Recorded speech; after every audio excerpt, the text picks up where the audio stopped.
Well, welcome back to the channel. An empty Twickenham. The second weekend of November is over for England and it was another victory. This time against Fiji. It wasn't necessarily always that pretty. It certainly wasn't easy. The final scoreline flattering England. But give me your views on the performance and on the result, in particular in the context of England preparing to face the All Blacks next week. Welcome back to the channel.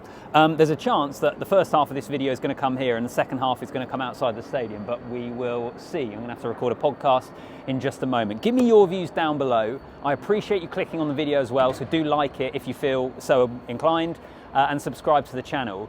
I feel really similar to how I felt last week after the Aussie game, in that it's an England performance that was nowhere near perfect.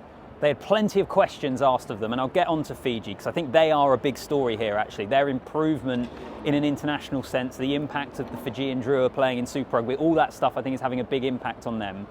So it wasn't easy for England. It was a tight game. Fiji almost got right back in touching distance again, a try disallowed in that second half, but England had the experience, had the answers, had the tools to go and get the result. Which again, and this is exactly what I said last week after the Wallabies game, go back 12 months, England lose that game, I think, or it certainly is much closer than it ended up being. So overall, I'm feeling positive from an England point of view because of the way in which they were able to just keep them at arm's length, get themselves through the game, through sticky situations. And actually speaking to a couple of players now, I think it was Ollie Chesham in the mix zone that said, it felt quite similar actually to the World Cup warm-up in 2023, which of course England lost famously, Fiji's first victory over them, all that sort of stuff. It felt really similar to that. The difference is today, England ended up winning by, what was it, 20 points. Like, it was easy in the end. It wasn't an easy game, but the final scoreline was. So my overall thoughts are positive for England, but they certainly weren't perfect. And I think they need to be a hell of a lot better ahead of facing the All Blacks in a week's time.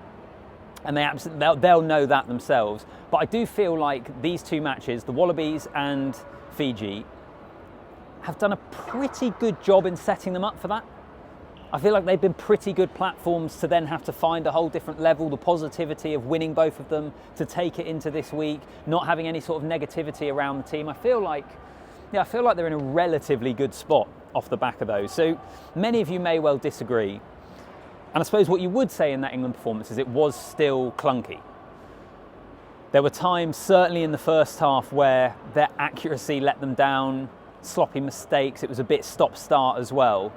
But I'm certainly looking at it more positively.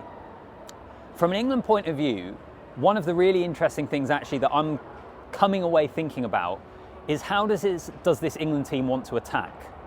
They talk about wanting to be a ball movement, fast-paced, attacking side. And I think you are seeing them try to do that. But I still think they look more comfortable when they are a maul, set piece, kicking to compete side. That still seems to me when they look the most comfortable and arguably when they are looking their most dangerous. Because there are a few examples today where I think they are trying to move and attack and play it quickly. They'll shift the ball, but they're just making poor decisions or not executing particularly well. There was a kind of offload over on the far-hand side over there, I think it was in the first half, where they forced a kind of out-the-back offload through the tackle that went into touch. There was one right down here where Mitchell popped a pass because he expected Freeman to be coming through on it, and it went into touch. A couple of other occasions as well where they chose contact, got turned over. It's just not quite working at the moment. So my question really is, ahead of that All Blacks game, to what extent do England persevere with trying to attack in that way? To what extent do they kick to compete, back their set piece, and approach it in that sense? Probably an element of the two, I would imagine, but we'll wait and see. Big thing for England, though, over these two games is 100% strength in depth on the bench. Remember 12 months ago, England were in these games, actually playing quite well at times, but they were losing them. That was on the tour to New Zealand, and it was the games here in the autumn against the best teams. Now they're having a real impact from their bench. They're able to change it up more as well because they are on a 9-game win streak. I mean, Maro Itoje coming on 70 minutes is something you literally never see, really, do you? He always plays 80, he always starts, he's the captain. He only got 10 minutes in this game. They're trying things, Chandler Cunningham-South at 8. So overall, it's good. Question for you, who plays 10 for England against New Zealand? George Ford started last week, Finn Smith started today. They've each had a match, and I think that was deliberate to decide who starts against the All Blacks. Who do you think they'll go with? My gut instinct is Finn Smith. because his defence is better. I love George Ford. Any of you that have watched videos for a while on the channel will have heard me say that. I think George Ford is a ridiculously good rugby player. I just wonder, and I think we saw it today, whether Finn Smith's defence could be the reason he gets in there, because he can still manage a game. Maybe not quite at the level of George Ford, but he's still a very good game manager, plus his defence is good, because Fiji really tested him. I thought him and Ollie Lawrence did pretty well, because it was not easy at all. But questions for England heading into this week, let me know in the comments down below. But let's get on to Fiji, because it was something Steve Borthwick brought up in the press conference, that you're seeing the impact of the Fijian Drua, them having a viable option for players to play professionally in Fiji, that their set piece is better. They're always going to have incredible athletes. And again, you saw that today. There were times, particularly in that first half when they took the lead, where it looked like England couldn't deal with them. They had the power through the middle, they had the offloads out the back, they caused them all sorts of problems.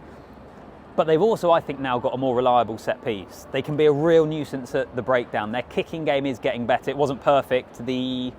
Which England try was it? The one where Ollie Lawrence broke through, was it Genge that ended up going over there? There was a few different occasions where, or there was that one occasion in particular where it didn't go all too well for Fiji, but their kicking game is getting better. I think that is an important thing here. Fiji are not an easy team, and they're going to cause real problems for a lot of sides. And I think that is what is going to please England a lot here, actually, is that they pulled away, they've won pretty comfortably. Fiji, yes, they're the lowest ranked team that England will play this year, but they're a really, really good outfit. And I really think we saw that today. They got brilliant players all over the pitch. Those are probably all of my initial thoughts. I'm just trying to think if there's any other individual players that I want to go through. I don't think in particular. Cunningham South at 8, how do you reckon he got on? I thought he had a pretty good game, gives England a different option as that kind of Tom Willis replacement, I suppose, that big ball carrying number 8, more physical, whereas you've got Ben Earl, who's an incredible athlete, was really good once again today. But I feel positive about it. I feel like England are finding a way to get the job done. They will have to be better next week, and a lot of how we view their autumn may well be dictated by how they get on against the All Blacks. But they're 2 from 2. They're on a 9-game winning streak. They are winning games that are tight games that I think 12 months ago wouldn't have gone their way. We are witnessing the development of this team. That's why I'm positive. It's not to say there isn't question marks. There absolutely are. Their attack needs to get better. They need to be more accurate. But I think they're in a pretty good spot. So those are my thoughts. Give me yours down below. Also, like the video, subscribe to the channel, and I'll see you in the next one.